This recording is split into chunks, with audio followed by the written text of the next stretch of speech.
In this video, I'm going to be building an awesome 4K gaming PC that not only performs really well, but looks the part too, with a suite of super sleek white components, Be Quiet's latest Dark-based 701 white edition. For great aesthetics and silent operation, this build could be something just a little bit special. I'll be walking you guys through all the parts that make it possible, how to put it together, and looking at performance a little bit later. Let's do this.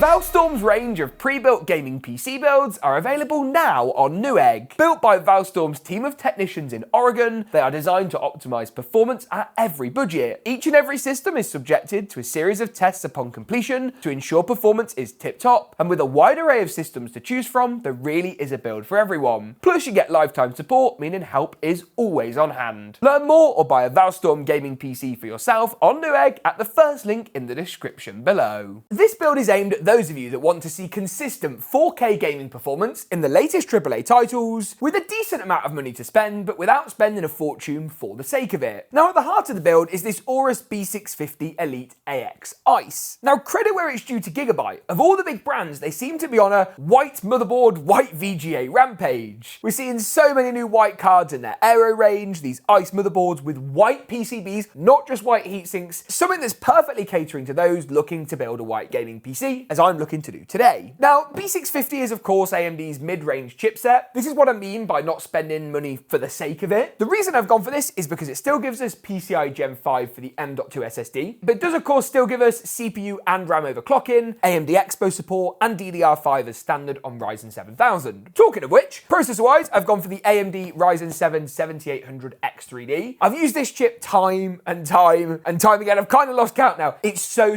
good for gaming. 8 cores, 16 threads, not far off 100 megabytes of L3 cache too, something which makes a massive difference when it comes to gaming performance. Now, you can't actually overclock the CPU anyway, which kind of is the main reason I went for this motherboard. CPU overclocking on B650 is more limited, but as we can't push our X3D chip any further out of the box, it doesn't really matter too much. As far as memory goes, I've got a Team Group T-Force kit of their DDR5 Delta RGB. This stuff comes in at 32 gigabytes with a 6400 megahertz clock speed. Latencies are pretty low too. You want to be below CL40, that CL36 region, give or take, and it's available in black or white. To complement our memory, we've got some long-term storage too. I've gone for a Samsung SSD 990 Pro. Here you've got a couple of options. This is the 2TB drive, which based on a lot of your guys' feedback is what you think is required at this kind of level. I would agree, but if you want to save some money, a 1TB drive is fine, and you could then pair this up with, say, a cheaper 2 or 4TB SSD to get a bit more value for money. Personally, I like having everything on the one drive, as I think it's just way easier, way more simple, especially for those who haven't built too many PCs previously in the past. Now, opening the motherboard up, you'll see what I mean. What an absolute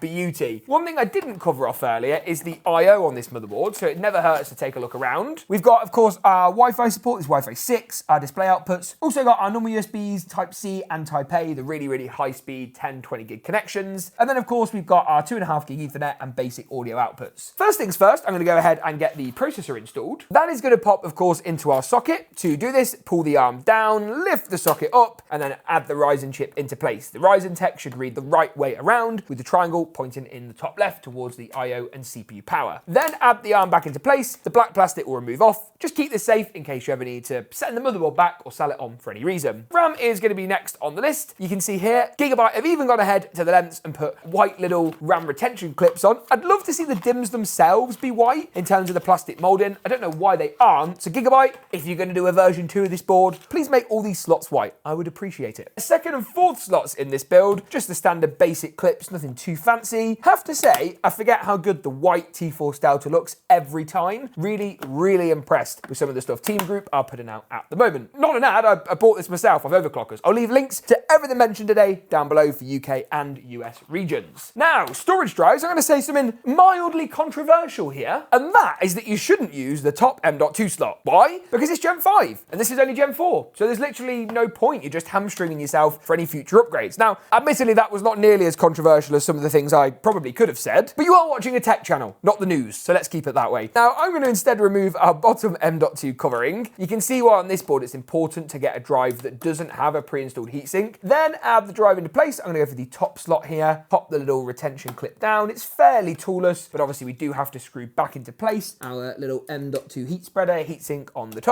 That's going to help keep our Gen 5 drive cool. They do get a little bit toasty. Before I go ahead and move this into the case, which is kind of the next step, I am going to take a brief look at the cooler. Now this is from Gigabyte, Aorus again, and it's their white Aorus Waterforce X2 360 Ice. Now it says it's compatible with LGA 1700 and AM5, which is, well, kind of expected really, and looks fairly nice so far. I mean, the Aorus branding is, oh, that's not the branding, that's just the cardboard cover for the radiator. Ah, okay. Not I don't like the Aorus branding, but that would have been a lot on the radiator. Now, this looks really, really quite nice. All white sleeved, including our cables, which is a really great touch. The bottom area here by our tubes is black, but you aren't going to see that, so I'm not too bothered. Inside the box, we have also got some white fans, and, look at this. It's not just Corsair and Lee that can do posh fans. It's also Gigabyte, apparently. These presumably just clipped, oh, they're magnetic. Good start. Oh, well, that was easy. Let's see if it happens for the third. Let's see if it was just a fluke. Dun, dun, dun, dun, dun, dun, dun.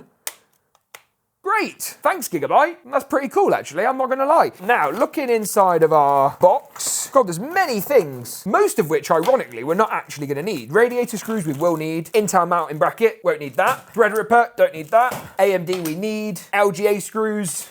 More LGA screws, AMD screws, we'll want those. Oh, they're old AMD, don't need those. New AMD we do. So out of all of that massive pile, we need less than half it. Very normal for a cooler. Oh, Intel backplate, we don't need that either. In terms of what prep we can do, there is a little bit. And that is to add the 4 AM5 screws into the threads that are already poking through the motherboard. That's because AM5 AMD motherboards have a backplate built into the design, saving us a step. Do these now, and the rest we can sort out later, once the motherboard assembly is in the case. The next step is to add the 3 now magnetically attached fans onto the radiator. And what's very clever is that this little adapter, which goes onto the end of the fans, actually connects up to 2 female connectors here for your fan and RGB. So that means cable management is basically non-existent, as in you haven't got to do any. Very, very good. Gigabyte, this is actually really innovative, and I'm very pleased to see it. Wow. Once the cooler prep is done then, and I've added those fans in, got them wired up, it's time to move the motherboard. Now this Be Quiet Dark Base 701 White Edition is actually really quite gorgeous. Be Quiet have a variety of cases, and I'll be honest with you, not all of them are particularly to my liking. I'm someone that likes a lot of mesh at the front, I like a lot of RGB. If you've seen the channel, you can probably understand where I'm coming from, and not everybody is going to agree with that, and that's fine. But when Be Quiet create a case that is really up my street, like this one is, it's just so good, because the build quality on any Be Quiet case you find tends to be pretty exceptional, better than the vast majority of brands. And it's things like, even on this rear panel, you get all this acoustic sound dampening to help keep the system nice and quiet. Be Quiet really don't spare any expense with their cases, which is why they'll cost you a little bit more money. As far as the radiator mount goes, I'm going to go for the top of the case here. So first remove the little mesh panel, and then it looks as though we can just go ahead and slide our top radiator and fan mount out for an easier CPU cooler installation. So I think just going to be these 2 screws. Aha, look at that. That's the kind of stuff Be Quiet make easy. Then the pre-installed 140mm Silent Wings fan, I'm not going to need for this system. You could go ahead and put it up front if you're not replacing the fans. They're good fans, and it's a shame to see this go to waste, but we're not going to need it because our cooler has 3 120mm RGB units as standard. Then just a simple case of sliding this back in, which shouldn't be too complicated.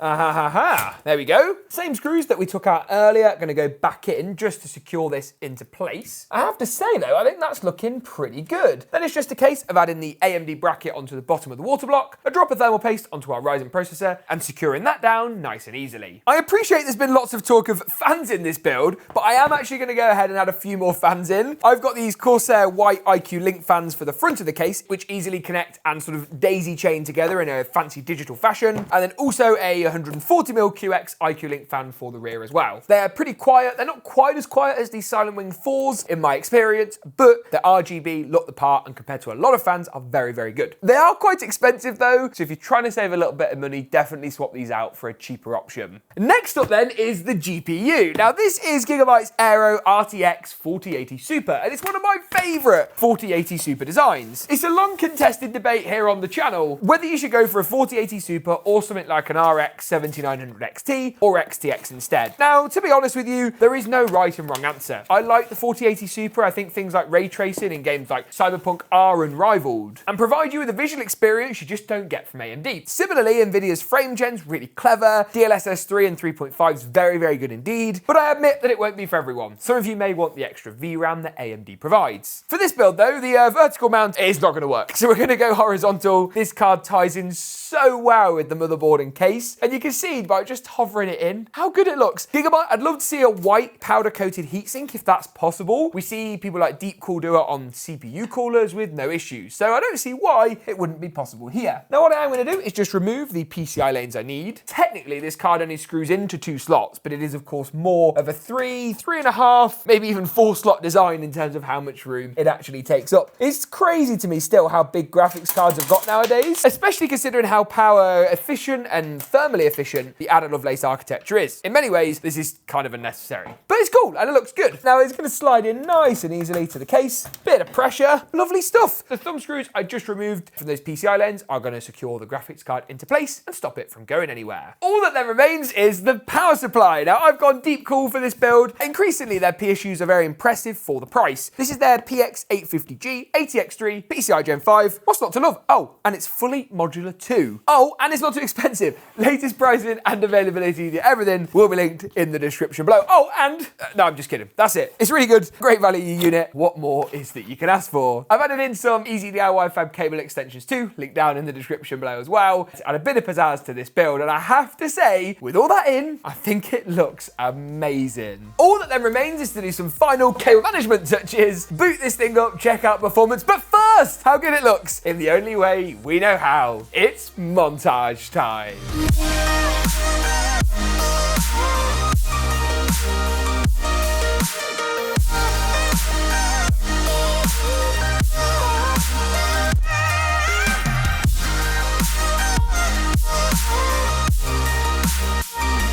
Moving through into performance, and it's no surprise to see the 4080 Super stack up well. This is an immensely powerful build, and Call of Duty's Warzone at 4K is just one example of that. High settings with DLSS enabled and set to quality delivered 148 FPS on average. The game looked great, we didn't see any major frame drops, and to be achieving this competitive frame rate at 4K is really impressive. Call of Duty's Modern Warfare 3 at 4K was unsurprisingly very similar in terms of frame rate, 4 FPS more on average, bumping us up to 152. Identical settings used here as in Call of Duty's Warzone. Move through into Starfield, a slightly harder game to run that's represented in the frame rate department. This is a title that's really poorly optimized. 4K high only delivers 82 FPS. Now granted, that's still more than enough for Starfield to present a really enjoyable gaming experience, but it would be nice to see this be a bit higher. Hogwarts Legacy is again the same. Less important as an RPG, not particularly competitive in nature, but at 4K high again we're hovering around that 80 FPS mark, with 84 frames per second on average to be precise. Tuned down to 1080p in the likes of Fortnite at competitive settings, and that frame rate unsurprisingly rockets up right up to 320 FPS on average, while Apex Legends also performed very well, back up to 4K this time around, with the system delivering 185 FPS on average. What do you think of this system? What do you think of Be Quiet's new case and all-white build? I really like the way this thing looks, and of course performance is really strong too. You can find links to all the parts mentioned today in the description below. Get subscribed to see more from me. Thanks for watching, and as always, we'll see you in the next one.